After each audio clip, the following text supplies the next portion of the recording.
Ya ayyuhal insan, O mankind, ما غرك بربك الكريم. What is there that has caused you to be deceived about your ever generous Lord?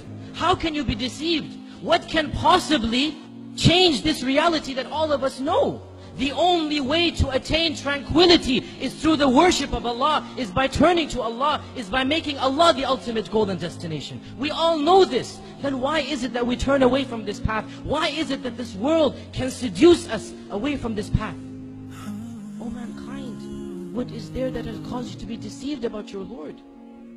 Has not the time come, my dear brothers and sisters, for our hearts to become soft at the remembrance of Allah and at the Quran and at hearing about Allah and His Messenger? Has the time not come that our hearts turn to Allah and that we become better Muslims? My dear brothers and sisters, how many khutbahs will it take? How many lectures must you be told? Don't you understand? Don't I understand? If I don't change now, if you don't change now, this is a plot from shaitan never to change. There is no tomorrow. Tomorrow never comes. Every day has another tomorrow.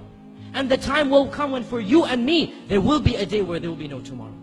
If we keep on saying, tomorrow I'll start praying, tomorrow I'll be a better Muslim, this tomorrow will never arrive. My dear brothers and sisters, what do you need to convince us? What do we need to convince us? Don't you see what's happening in the Muslim Ummah? Are we blind to the reality of what is going on around us? Do you not notice that the majority of affairs that are occurring deal with us? Look at the news. 80% of the news deals with our ummah and what is happening to it. Has it ever occurred to us? Why? Why? Are we not believers of Allah? Are we not worshippers of Allah? Or are we?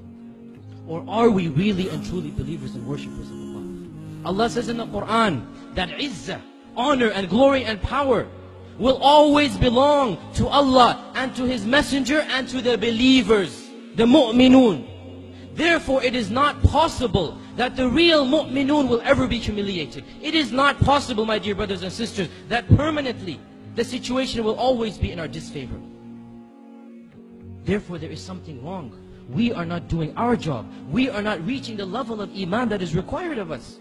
And that is why we have not reached the level of izzah and honor and glory that is promised to us as well. How can we ask Allah to do His part of the contract when we don't do our part? How can we ask Allah for help when we don't deserve that help? Do we not realize that this is a wake-up call for us? What is happening in the Muslim Ummah, Allah is doing it for our sake. Allah says in the Quran, مَا يَفْعَلُ اللَّهُ بِعَذَابِكُمْ إِن شَكَرْتُمْ وَآمَنْتُمْ. What will Allah gain? What will Allah gain by punishing you?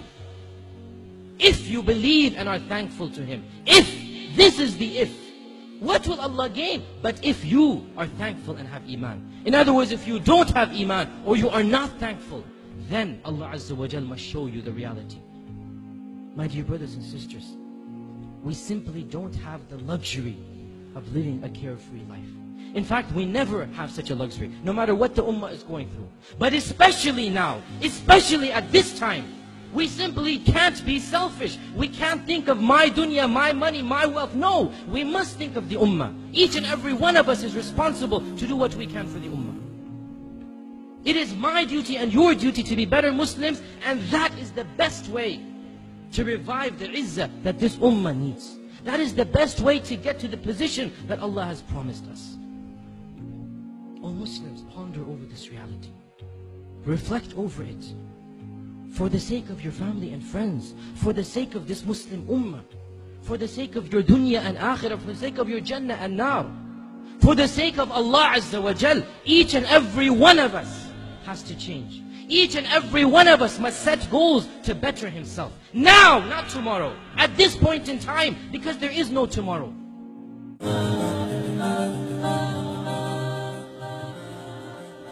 I pray that all of us in this audience, we take responsibility for what we do in our family. If I say we have to change ourselves as an ummah, you walk away with no responsibility. Yes, ummah, I don't know where that is. You have to take responsibility for what's happening in your family. For what's happening in your family. Your family is your government. And when there's corruption, there's a corrupt government in your house. That's where you have to change things. If your family doesn't change, don't talk about changing the world. If you personally haven't changed, don't talk about changing the world. You're kidding yourself. You're deluding yourself. How is it that you're saying you love the sunnah of the Messenger sallallahu alaihi wasallam, but the way you treat your wife has nothing to do with how the Prophet treated Ummahatul Mu'mineen? How is it that you say you love the sunnah of the Messenger alayhi salatu wasalam? You want to study the entire Bukhari and the entire Muslim, and you want to learn all the knowledge in the world, but the way you talk to your kids, you have no rahmah when you deal with your children, the way the Messenger had rahmah when he dealt with kids. What are you learning this for? Why are you learning it? How come it doesn't affect how you deal with your family? How come it doesn't affect how you deal with a fellow Muslim at the masjid? How come it doesn't affect the way you drive your car? There's a guy driving this way, this guy's driving that way, they're looking at each other, both got beards, so they're clearly Muslim. And they're playing a game of chicken, like who's gonna blink? You know? And you say, could you please give me a second? And you say, yeah, I'll give you a second. What happened to the يُؤْثِرُونَ عَلَىٰ أَنفُسِهِمْ? They give preference to others over themselves. This is easy, guys. This is easy. Allah is not asking us for big things. Small changes in our family life, in our personal life, in our mannerisms with others. I come to the Muslim world, first thing I notice, lack of courtesy. It's the first thing I notice. Lack of courtesy. I'm standing at it didn't happen here, but I wouldn't be surprised. It could happen anywhere. I'm standing in a Muslim country in a hotel, right, I'm about to check in. Somebody else walks in, cuts the line, Habibi, ma'lish. This will never happen in Australia, this will never happen in England, this will never happen in America, this will never happen, it'll happen in the Muslim world. It'll happen here. And just a simple gesture of courtesy to your fellow human being. If we can't even do that, how are we talking about the sunnah of the most respectful, the most noble human being that ever lived? What kind of example are we?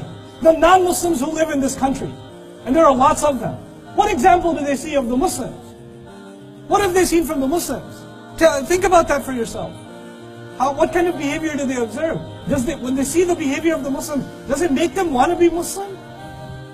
Does it make them want to say, these people are so kind, so courteous, so patient, so respectful, so controlling of their tongue, so controlling of their eyes. They have so much love in their families. Man, what do they have? Oh, they have this thing called the sunnah of their messenger. Well, I want some of that. Can I have that? Yeah, you got to be Muslim. Or what do we show them? Well, we show them, subhanallah. I'm embarrassed to say, guys. I'm just embarrassed to say. We have to raise the status, our character. It has to rise. It has to rise. The young people in this audience, listen, I'm going to be as straightforward as I can be. Even if it gets me like in trouble. I'll just say it as clearly as I can see it. You have a problem. The Muslim youth have a problem. They're obsessed with brands. They're obsessed with labels. They'll go into the ultimate goal in your life is going to hang out in the mall. What is wrong with you? Life is a lot bigger than the mall. And what brand you have to carry the bag, like the brand bag. Even if you don't shop from there, you shop from there once, but you take the bag with you every time to the mall to let people know that you got your socks inside or something, because you need to feel like And if you bought a watch, you keep doing. Is this what we've reduced ourselves to? Is this what brings you nobility? Is this what brings you respect? Is this what makes you worth something? Pieces of plastic, cloth, metal, rocks. That's what they are. It's stuff. It's stuff. It'll go. The thing that gives you respect is your Islam, is your messenger. The thing that gives you nobility is the book of Allah. What do you know about that? How much of that are you carrying? I know you're wearing a lot of brands. Let's start wearing this deen a little bit. Let's start wearing that. So people that's a brand people want to see. They haven't seen it yet. They have to see that.